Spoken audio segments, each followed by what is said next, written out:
بسم اللہ الرحمن الرحیم نحمدہ ونصلی علی رسولہ الکریم۔ میرے محترم بزرگوں اور دوستوں، آج تجوید کے موضوع پر تھوڑی سی گفتگو کرنی ہے۔ بہت سارے ساتھی بار بار یہ سوال کرتے ہیں اور پوچھتے ہیں کہ حرف غاد یہ غا کے مشابہ ہے یا دال کے مشابہ ہے۔ تو پہلی بات تو یہ یاد رکھیں کہ مثل مشہور ہے، جس کا کام اسی کو ساجے، یعنی جس فن میں کوئی مسئلہ درپیش ہو تو وہ مسئلہ اس فن کے ماہرین سے پوچھنا چاہیے۔ یعنی حرف غاد ایک تجوید کا مسئلہ ہے، تو اس کو تجوید کی کتابوں سے، تجوید کے ائمہ سے، قرہ حضرات سے اس کا حل پوچھنا چاہیے۔ تو اس حوالے سے جو دوسرا گروہ ہے، جو پڑھتا ہی غاد ہے، ہمیں ان سے کوئی لینا دینا نہیں ہے۔ یعنی کہ بریلوی حضرات وہ یعنی کہ غاد کو دال پڑھتے ہیں، وہ پڑھتے رہے، ہمیں ان سے، لیکن جو اپنے حضرات ہیں ان میں جو انتشار کی وبا پھیل رہی ہے، جو بار بار مسئلہ پوچھتے ہیں، ان کی تسلی اور اطمینان کے لیے صرف ایک حوالہ آپ کی گوش گزار کرنا چاہتا ہوں کہ امید ہے انشاءاللہ اس حوالے سے آپ حضرات مطمئن ہو جائیں گے اور آپ کو تسلی ہو جائے گی۔ یہ میرے ہاتھ میں کتاب ہے جمال القرآن۔ جمال القرآن حضرت مولانا اشرف علی صاحب تھانوی رحمۃ اللہ علیہ، حکیم الامت، مجدد الملت، حضرت مولانا قاری شاہ محمد اشرف علی صاحب تھانوی رحمۃ اللہ علیہ، یہ ان کی کتاب ہے اور بڑی مایہ ناز کتاب ہے۔ حضرت کی تصانیف جس فن میں بھی ہیں اس فن میں مقبولیت میں وہ سر فہرست رہتی ہے۔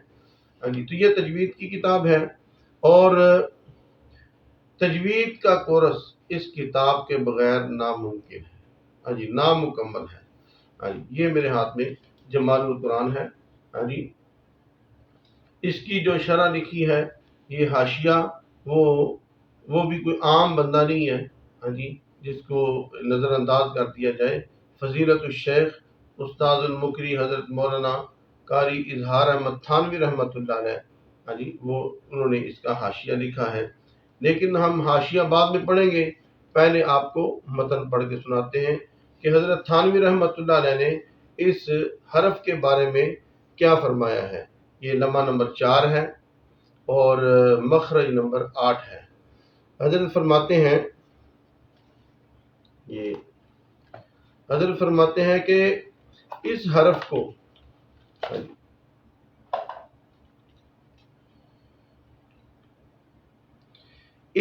کو ادا کرنے میں اکثر لوگ بہت غلطی کرتے ہیں، اس لیے کسی مشاق کاری سے اس کی مشق کرنا ضروری ہے۔ اس حرف کو دال پر یا باریک یا دال کے مشابہ، جیسا کہ آج کل اکثر لوگوں کے پڑھنے کی عادت ہے، ایسا ہرگز نہیں پڑھنا چاہیے، یہ بالکل غلط ہے۔ اسی طرح خالص غا پڑھنا بھی غلط ہے، یعنی خالص غا نہیں پڑھنا، غا کی طرح آواز نکلے گی۔ البتہ اگر غا کو اس کے صحیح مخرج سے صحیح طور پر نرمی کے ساتھ آواز کو جاری رکھ کر اور تمام صفات کا لحاظ کر کے ادا کیا جائے تو اس کی آواز سننے میں غا کی آواز کے ساتھ بہت زیادہ مشابہ ہوتی ہے، دال کے مشابہ بالکل نہیں ہوتی۔ علم تجوید اور قرات کی کتابوں میں اسی طرح لکھا ہے۔ یہ حضرت نے ایک فیصلہ کن بات کر دی ہے، یعنی کہ آپ نے تجوید کا مسئلہ تجوید کی کتابوں سے اور مجودین حضرات سے جو ہے وہ پوچھیں۔ تو یہ انہوں نے ایک بات لکھ لی کہ بھائی علم تجوید اور قرات کی کتابوں میں اسی طرح لکھا ہے۔ اب جو ساتھی یوں کہیں کہ غاد کو دال پڑھنا ہے یا کیا اس کا نام ہے فلاں آدمی یوں پڑھتا ہے، بھائی نہیں، آپ دیکھیں کہ فقہ کا مسئلہ ہے تو فقہا حضرات سے رجوع کریں گے، تفسیر کا مسئلہ ہے مفسرین حضرات کو، آپ ان کی کتابیں چھانیں گے۔ تجوید کا مسئلہ ہے تو تجوید کی علم قرات اور تجوید کی کتابوں سے آپ حل کریں، ائمہ قرات سے، ائمہ مجودین سے آپ اس مسئلہ کو دیکھیں۔ دیکھیں تجوید کی کتابوں میں یہ بات کیسے لکھی ہے، یہ آسان سا حل ہے۔ تو تجوید کی کتابوں میں اس حرف کو ادا کرنے کا جو طریقہ ہے وہ فیصلہ کن بات انہوں نے فرما دی کہ اس حرف کو جب صحیح طور پر اس کے مخرج سے ما صفات لازمہ و عارضہ کے ادا کریں گے تو اس حرف کی آواز سننے میں پرغاں کی طرح معلوم ہوتی ہے۔ ہاں جی، آگے حاشیے میں یہ حضرت کی کتاب کا متن تھا، یہ حاشیہ نہیں ہے۔ اب حاشیہ میں آپ کو سناتا ہوں۔ حاشیے میں حضرت لکھتے ہیں قاری زار احمد تھانوی صاحب، پھر بدقسمتی سے اس حرف غات کی صحیح ادا میں کوشش کی بجائے اس کی مختلف مضمومہ آوازوں کو یاروں نے اپنی جماعت کا شعار بنا لیا ہے۔ ہاں جی، کوئی خالص دال، کوئی دال مفخم، کوئی زا تو کوئی غا پڑھ کر اپنی اپنی جماعت کی فتح مبین قرار دیتا ہے۔ ہاں جی، پرانی کتابوں میں لکھا ہے کہ بعض علاقوں کے لوگ غات کی جگہ لام بھی پڑھتے ہیں، اور اب تو کہیں ڈال بھی سنتے ہیں۔ ڈال یعنی دیکھیں، ڈال تو اجمی حرف ہے، عربی حرف ہی نہیں ہے۔ دال تو چلو عربی حرف ہے، ڈال تو حرف ہی اجمی ہے۔ ہاں جی، اس کا تو عربی میں تعلق ہی کوئی نہیں۔ ہاں جی، اور کہیں غین اور دال کا مرکب بھی پڑھتے ہیں، جیسے ولغ ضالین۔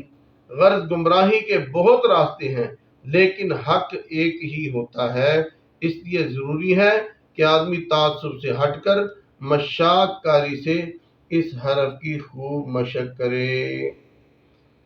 یہ ہے جی فیصلہ۔ ہاں جی، تو امید ہے کہ ان بزرگوں کی اس بات کو نظر انداز نہیں کیا جائے گا۔ یہ حضرت نے بہت بڑی بات فرمائی، اور یہ میں نے بات اپنے حضرات کے لیے کی ہے۔ جو لوگ ہٹ درمی اور ضد بازی کرتے ہیں ان سے تو ہمارا کوئی نہ مناظرہ ہے نہ کوئی مباحثہ ہے۔ یہ اپنے حضرات کی تسلی اور اطمینان کے لیے یہ ایک حوالہ پیش کیا ہے، اور یہ اگر کوئی بندہ غات کو دال پڑھنے کا کہے، اس کو پہلے پرکھے کہ یہ بندہ حضرت تھانوی رحمۃ اللہ علیہ کے ہم پلہ ہے، نمبر 2 یہ مجود ہے، نمبر 3 یہ کتابوں کی تجوید کی کسی کتاب کا حوالہ دے رہا ہے۔ جب ایسے ہی ادھر ادھر کی باتیں ہوں تو میرے خیال ہے ایسی آواز پر کان نہیں دھرنا چاہیے، ہاں جی، اور اس سے بچنا چاہیے۔ اللہ تعالی ہم سب کو عمل کرنے کی توفیق عطا فرمائے۔ دعاؤں میں یاد رکھیے۔ السلام علیکم۔